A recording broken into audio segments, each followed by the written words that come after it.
J'ai baptisé un policier. C'est ce que je vais te raconter dans cette courte vidéo. Comment est-ce qu'en persévérant, avec un frère qui m'accompagnait, on a fini par baptiser un policier. Gloire à Dieu. Alors je vais te partager un peu plus à l'avenir des messages qui parlent un petit peu de ce que je fais pour servir le Seigneur. Pendant longtemps, je l'ai pas fait. Je me suis contenté de partager des enseignements. Puis récemment en prière, j'ai réalisé que c'était important que je partage aussi les choses que je fais pour servir Dieu, afin d'en encourager d'autres à faire de même. Or, très récemment, j'étais sur la route avec un frère, on est parti pendant un peu plus d'une semaine, je pense, allant de lieu en lieu dans le nord du Québec, dans des villes extrêmement froides. On a été par exemple une place qui s'appelle Chibougamau, on prêchait dehors dans les rues, c'est comme moins 30, moins 25, moins 27, moins 30 degrés à prêcher dehors. It was tough. Et vers la fin de ce périple, on était sur le point de se rendre encore plus au nord pour annoncer l'évangile, puis le frère avec qui j'étais était un peu découragé à cause des températures, et puis le fait que il n'y avait pas vraiment de gens qui semblaient manifester un intérêt pour l'évangile qu'on annonçait. Et il me dit, probablement qu'on pourrait faire demi-tour et puis retourner chez nous et se reposer un peu. J'ai dit non. On a dit qu'on allait jusqu'à cet endroit, on ira jusqu'à cet endroit. Et finalement, on s'est rendu par la grâce de Dieu dans la ville, la dernière ville où on voulait prêcher l'évangile, l'avant-dernière où on voulait prêcher l'évangile. Et puis, en arrivant là, un point qui était important que je veux préciser, c'est en arrivant là, pendant le trajet, je m'étais moqué de mon frère. Ce qui est mal, je m'en suis repenti, puis il avait été heurté, fait qu'on a eu un moment dans lequel je lui ai demandé de pardon, je me suis repenti, j'ai ouvert son cœur aussi par rapport au manque de maturité. En tout cas, c'était un point qui était important parce qu'il y avait comme une division qui avait émergé à cause de cette dissension qui est entre nous deux. Et avec la division, il est certain qu'on n'a pas pu avoir le fruit que je vais vous partager. Bref, temps de réconciliation, de prière, cœur ouvert devant le Seigneur, de repentance. Et on sort dehors pour annoncer la bonne nouvelle du Seigneur Jésus-Christ. Je mets ma grosse enceinte sur le dos, commence à marcher devant le centre commercial. Il faisait extrêmement froid. J'ai jamais eu aussi froid de ma vie au Québec. J'avais pourtant 3 paires de pantalons, un super gros manteau, des mitaines, mais il faisait vraiment froid. À un tel point qu'il y a 2 jeunes filles qui étaient même pas chrétiennes, je pense que c'était dans le New Age. Elles ont eu pitié de nous, elles ont pris pas les boissons glacées, mais des chocolats chauds qu'elles sont venues nous apporter. Et là, le directeur, dans le fond, du centre commercial devant lequel on prêchait, a appelé la police pour que la police vienne nous arrêter. Parce qu'on prêchait devant son centre commercial.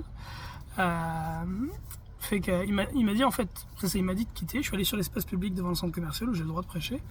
Et là, le policier qui l'a appelé est arrivé. Puis quand la police arrive, comme d'habitude, je prends mes papiers, puis je leur offre mes papiers. Et là, il me dit, non, arrêtez surtout pas ce que vous êtes en train de faire. C'est vraiment une bonne chose. J'étais comme, wow, amazing. On est à chaque fois dans tous ces périphes de super contact avec la police, mais là, ça a été au-delà. J'ai commencé à parler avec lui de l'évangile et m'expliquer que ça faisait déjà 2 ans qu'il avait commencé à être introduit à la connaissance de Jésus-Christ, de la parole de Dieu, de la foi chrétienne. Et fait que je lui ai demandé, un peu comme dans le fond, je lui ai demandé s'il a reçu le Saint-Esprit quand il a cru, s'il a été baptisé. Puis en échange avec lui, j'ai compris que c'était pas le cas. Fait que j'ai commencé à lui parler de l'évangile. Seigneur Jésus-Christ qui est mort à la croix pour nos péchés, qui est enseveli et ressuscité au 3e jour, et qui a commandé qu'on se repente de nos péchés, qu'on soit baptisé au nom du Seigneur Jésus-Christ pour le pardon de nos péchés, et qu'on reçoive le don du Saint-Esprit. En lui disant ces choses, un petit peu comme l'eunuque éthiopien en fait avec Philippe, la situation est un petit peu la même où l'eunuque dit à Philippe, qu'est-ce qui empêche que je sois baptisé? Fait que je l'ai encouragé, puis il m'a dit oui, je vais me faire baptiser. Et on a essayé de trouver une place qui a été vraiment difficile, mais finalement le lendemain on a eu un endroit pour le baptiser. Et on n'a pas simplement baptisé lui, on a aussi baptisé un ami à lui, un collègue d'études de police qui est venu avec lui. Et je trouve ça absolument merveilleux. Le directeur du centre commercial l'avait envoyé pour nous empêcher de prêcher, puis finalement, ce policier qui est envoyé pour nous empêcher de prêcher, on l'a baptisé au nom du Seigneur Jésus-Christ, lui et son collègue. On a aussi prié pour leur délivrance. Notamment, son collègue a été délivré de plusieurs esprits impurs par la grâce de Dieu, avec une sœur qui nous a aidés là-dedans. Fait que c'est un petit témoignage pour vous encourager, mes frères et sœurs, premièrement à faire l'œuvre du Seigneur. Allez, faites de toutes les nations des disciples, prêchez l'évangile à toute la création, c'est le commandement qui nous a été donné. Il est important de l'accomplir, parce qu'au jour où le Seigneur Jésus reviendrait, nous demandera compte de ce qu'on a fait de notre temps et de nos vies. Et puis deuxièmement, c'est aussi de vous encourager à la persévérance.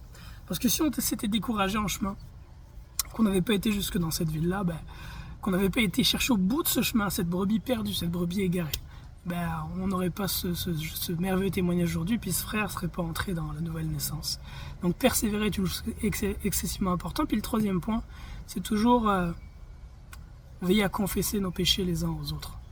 Ainsi, avec le frère qui m'accompagnait, Maxime, on n'avait pas eu ce temps de vérité l'un avec l'autre. Si je n'avais pas demandé pardon, si je n'avais pas confessé ma faute et lui la sienne, si on n'avait plus ce temps de prière, la division qu'il y avait entre nous nous aurait empêché de porter ce bon fruit. Fait que c'est ce que je voulais partager pour aujourd'hui là-dessus, que Dieu vous bénisse abondamment.